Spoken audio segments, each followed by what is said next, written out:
The reason there's an investigation is because they found on this computer metadata that indicated the server was on this computer. And so out of an abundance of caution, they want to take a look at it. I have no quarrel with that.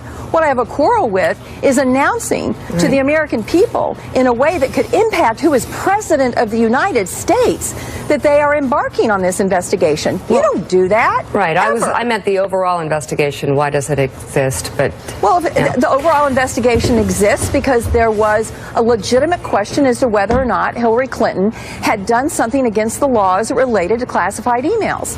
And I believe that investigation was very thorough. Now they have a few more emails to look at. By the way, they've got almost 14,000 FBI agents and a budget of $8.5 billion. Seems to me they could get busy and look at these and tell us by the end of the week.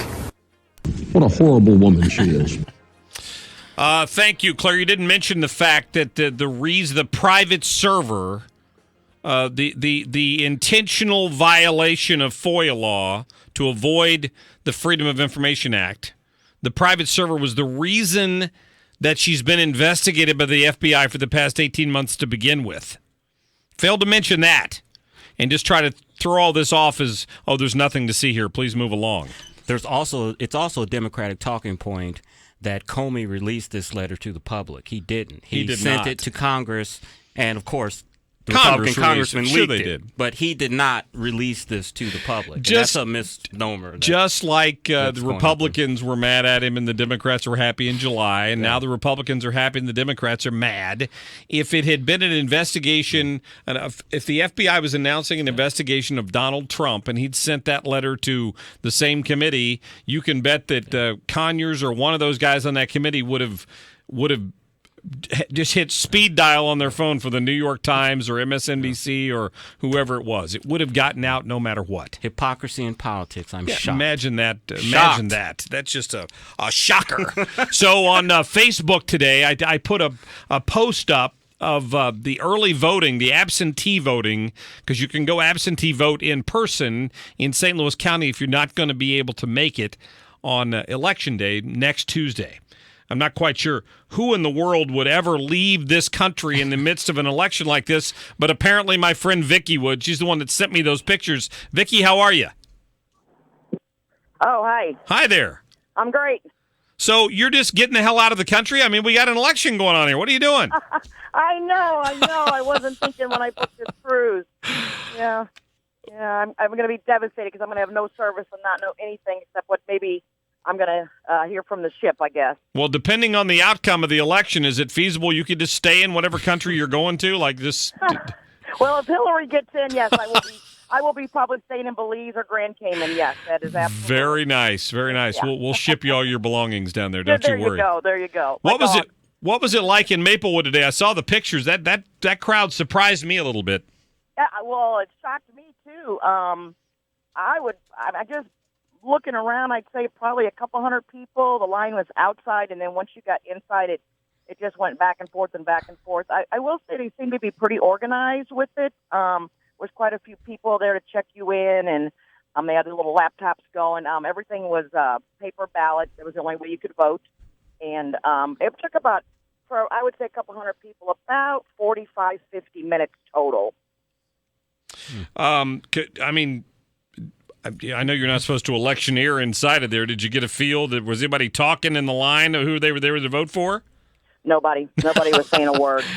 I saw nothing outside or inside other than one man sending something out about a judge that wasn't even on my ballot. Oh, that was it. So that big Trump sandwich board you were wearing didn't bother him? Yeah, well, it was athletic association across the front of it, but that didn't give anything away.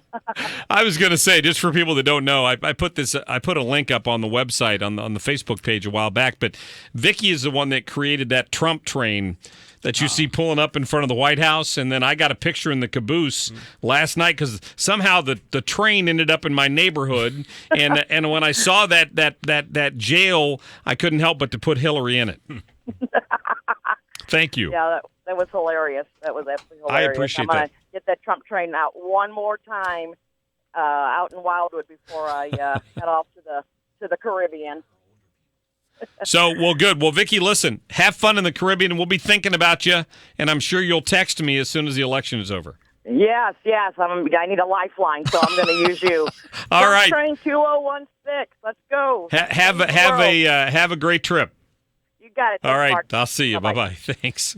I was wondering, was it older or younger people were showing up? It looked like a pretty good mix in the pictures that I could tell there. There was certainly, I didn't see a predominance one way or the other. But, at least people are voting. You said in 2012 when you took your mother down there, it was a similar turnout, right? Similar. They had rented another part of the shopping center, and they were working people in through that area and the main entrance. So I think this early voting, absentee voting ballot thing has gotten more popular with each election. So people just say, I'm not going to be in town and vote and get it over with. I am not a fan of early voting. I don't mind absentee voting because I think that's there for a reason.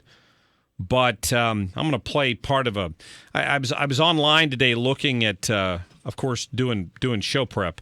And, you have to look at those annoying commercials before whatever you want to watch pops up. And I had to listen to this. Ride the audio on this for me if you don't mind, Liz, because it was a little hot when I recorded it. Hold on. Amendment 6 is the latest scheme in a national effort by secretive groups and politicians trying to make it harder to vote.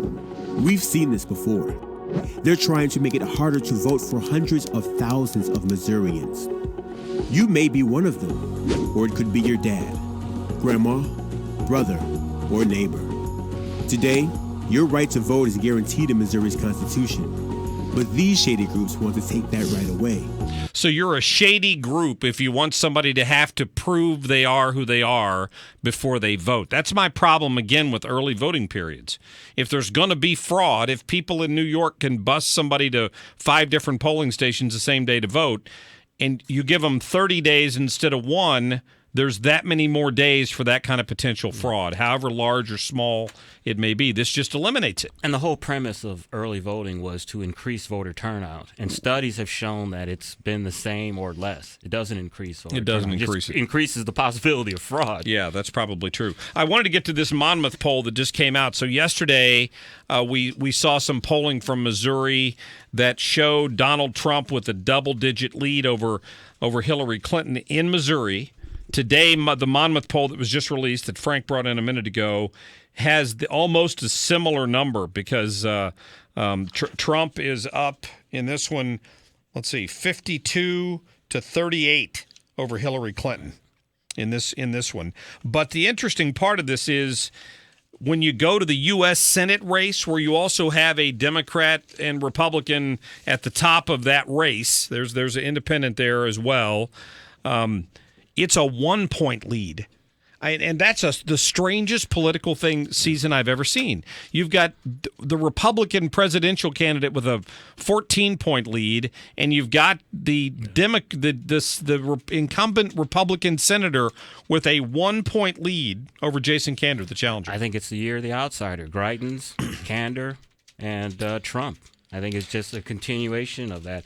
And Missourians have shown, in a lot of election cycles that they'll vote one way national, but on their state and local, they'll vote another way. I think that's just another example of that. Greitens and Koster are tied up, by the way, in this poll, 46-46. Now, the one part of that race, if I was the Greitens campaign, that I'd be worried about, I saw an earlier poll with it neck and neck, there were 19% of African Americans that were undecided. Huh. And we kind of know which way African Americans are kind of going to maybe vote Democratic. So, that may break late for Koster. So, but that's still going to be a very interesting race to watch. The favorability, unfavorability numbers are interesting too. 51% unfavorable for Trump, but 63% unfavorable opinion of Hillary Clinton. This is a Monmouth University poll that was released today. And here's a big question too. Has the recent news changed your mind about who you will vote for in the presidential election, or has it really not changed your vote? 4% said it changed their mind about who to vote for. 87% said they're not. it has not changed their vote. I don't believe that. ABC had a poll that said 1% or something didn't change their mind. I think it's just too early This to tell. one says 4. 8% claim they hadn't heard of it. They must live under a rock. And then it asked whether or not people were familiar with the FBI looking into newly released emails. 92% said they'd heard about it. Again, the 8% said they had not heard about it. Yeah, I think it's just too early to tell the impact of it yet, personally. Chris Arps, my friend, thank you. We may need to have you in next Monday if that works for you, because obviously Tuesday being election day, let's think about that and see what might work better for you. What's that? You taking off? No, of course not. It's like a national holiday. You kidding me, man? I'm going to be right here in the chair. Where are you going? No, not at all. Right. Thank you very much. Chris Arps, follow him at CArps on Twitter. We'll be back with more coming up on the Mark Cox Show.